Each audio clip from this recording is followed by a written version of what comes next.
Ah. Whew. Ah. Ah. Ah. That's good.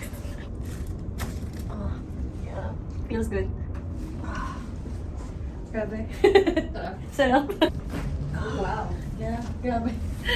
So when I went here, my back was really tight and my shoulders were very, very tight.